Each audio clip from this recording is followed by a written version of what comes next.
आप लोग सुनने छा 90.4 कुमाऊं अपन रेडियो अपन बात। दोस्तों नमस्कार, आज हमारे साथ हैं निर्देशालय खुरपका मुंहपका रोग मुक्तेश्वर से डॉक्टर सागर ए खुलपे, वैज्ञानिक। तो पहले तो आपका स्वागत है सर कुमाऊं सामुदायिक रेडियो स्टेशन में। तो सर आजकल जैसा पूरे दुनिया में एक महामारी के रूप में पहले तो कोविड ने बहुत बड़ी चुनौती दी, उसके बाद अभी बर्ड फ्लू नाम बड़ी तेजी से आ रहा है और लोगों की जुबान पे है, पक्षियों में होने वाला एक रोग है। तो इसको कैसे देखते हैं इस समय आप कि बर्ड फ्लू की क्या स्थिति है? नमस्कार सभी श्रोताओं को। पहले तो बर्ड फ्लू के दृष्टिकोण से अगर हम खान पान की सुविधा को देखते हैं जी, जैसे चिकन हो गए, अंडे हो गए, तो इसमें भारतीय जो पद्धति है खाने बनाने की, उसमें हम खाना लगभग उबालते ही हैं पानी के साथ या फिर फ्राई करते हैं तेल में। तो जिसमें जो टेम्परेचर है वो 100 डिग्री से भी ज्यादा तक का रह जाता है। तो जो ये जो बर्ड फ्लू का वायरस है, विषाणु है, वो 70 डिग्री टेम्परेचर के आगे खत्म हो जाता है।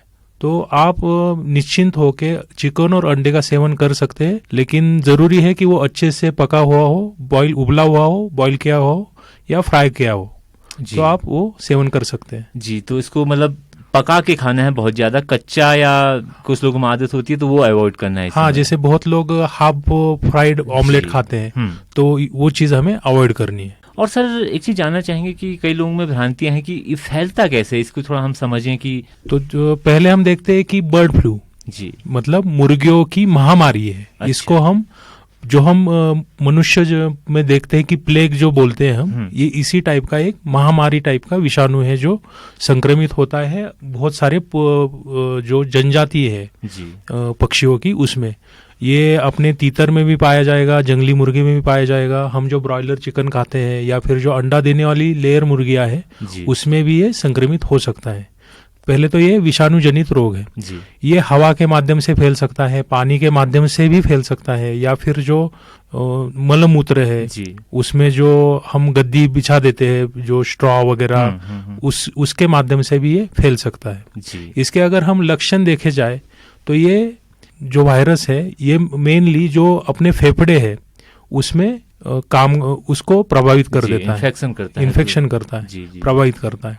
और उसमें से जो पहला जो लक्षण दिखाए जाते हैं, उसमें पहला है कि न्यूमोनिया हो जाता है जी। नाक से आंख से स्राव बहने लगता है, और जो आंखों के सतह है, आंखों के बराबर की, उसमें पानी भर जाता है। तो ये जो पानी है या स्राव है, उसी माध्यम से ये जो रोग है, यह विषाणु है, अलग अलग पक्षियों को हवा पानी के साथ संक्रमित हो जाता है। अगर हम इसके प्रभाव में आगे तो क्या नुकसान इंसान को होंगे? वैसे देखा जाए तो इन्फ्लुएंजा जो अंग्रेजी में बोला जाता है, या फ्लू जो हम बोली भाषा में बोल सकते हैं, इस विषाणु के बहुत सारे अलग अलग प्रकार हैं। उसमें से जो 2 प्रकार है, वो जो एक मतलब अगर हम बहुत साइंटिफिक लैंग्वेज में अगर हम इसको देखें तो H5N1 और H7N2 2 अलग अलग प्रजातियां है विषाणु की, जो पक्षियों में बहुत अत्यधिक प्रभाव से प्रभावित करती है, और जिसमें बहुत सारे पक्षी इकट्ठा मर भी सकते हैं और प्रभावित हो सकते हैं जी। और ये दोनों ही जो विषाणु है, H5N1 और H7N2, ये पाए गए हैं कि यूरोप में लगभग 50 या 60 साल पहले आदमियों में और मनुष्य में भी इसका संक्रमण हो गया था। अगर मैं अभी थोड़ी देर पहले जो बात कर रहा था कि भारतीय खान पान की जो पद्धति है, उसमें बहुत अच्छी है, जिसमें हम जो कोई खाना है, सब्जियां है, अंडे है, चिकन है, वो हम उबालते हैं या अच्छे से फ्राई कर देते हैं।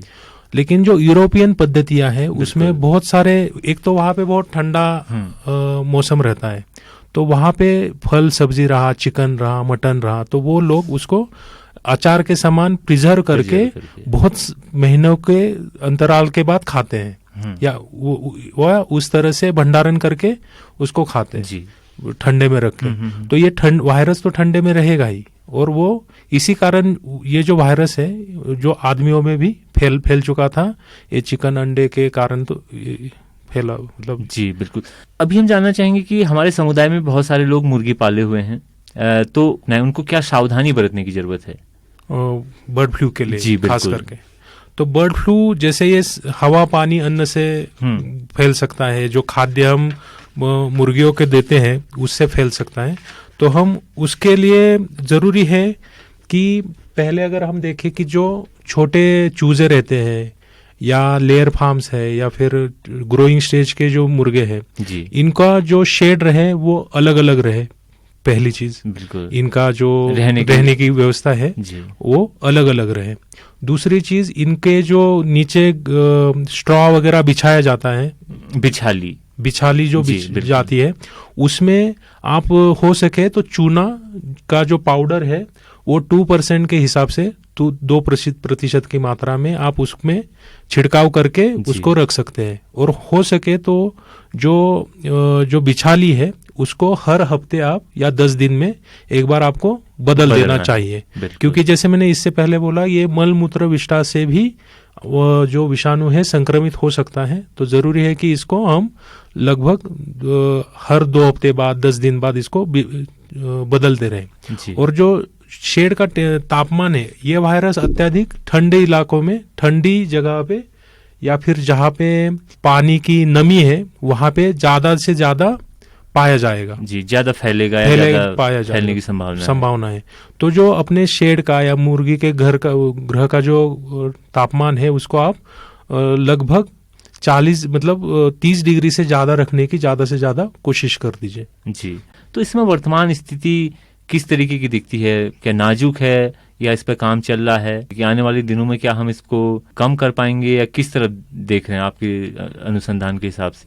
वैसे देखा जाए तो इन्फ्लुएंजा का टीकाकरण भारत में होता नहीं है जी। अगर किसी फार्म में मुर्गियां संक्रमित पाई जाती है इन्फ्लुएंजा से, तो उन सभी को हमें मतलब डिस्कार्ड कर देना पड़ता है, स्लॉटर कर देना पड़ता है। उनका मीट प्रतिबंधित किया जाता है कि सेल करने के लिए या फिर बिक्री करने के लिए भी। अगर हम अभी की स्थिति देखें तो लगभग 15 राज्यों में पूरे देश में इस वायरस का, विषाणु का प्रसार पाया गया है। क्योंकि और अलग अलग हिस्से जैसे हिमाचल प्रदेश, उत्तराखंड जो ठंडे इलाके हैं वहां पे भी ये पाया गया है। गुजरात हो गया, राजस्थान, महाराष्ट्र, यहाँ पे भी ये विषाणु पाया गया है।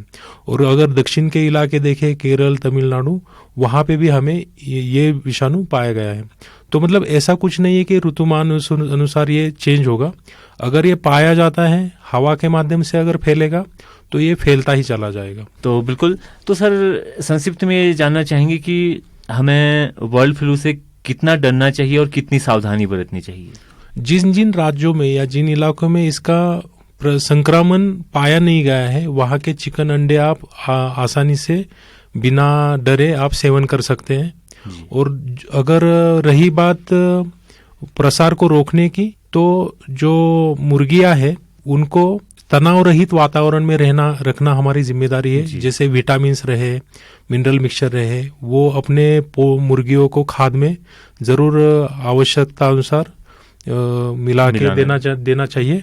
और पानी रहे या फिर टेम्परेचर रहे, जैसे अभी बताया कि पूरे शेड को आप ट्राइपोलिन से वगैरह कवर करके पॉलीथीन से जरा टेम्परेचर को ठंडे एरिया में गर्म रखने की कोशिश करें, जिससे वायरस नहीं रहेगा। जी, तो बहुत अच्छी जानकारी हमारे श्रोताओं तक पहुंचाई डॉक्टर साहब आपने। तो दोस्तों आप लोग सुन रहे थे डॉक्टर अशोक खुलपे जी को, खुरपका मुहपका निदेशालय मुक्तेश्वर की तरफ से। तो सर आपने हमारे श्रोताओं को वक्त दिया, इसके लिए आपका बहुत बहुत धन्यवाद करते हैं। और मैं खास करके कुमाऊं नवानी को भी धन्यवाद देता हूं कि जिन्होंने मुझे ये मौका दिया आपके साथ संक्षिप्त में चर्चा करने में। जी धन्यवाद, बहुत बहुत धन्यवाद सर। आपण लोक सुनछा 90.4 कुमाऊं आपण रेडियो आपण बात।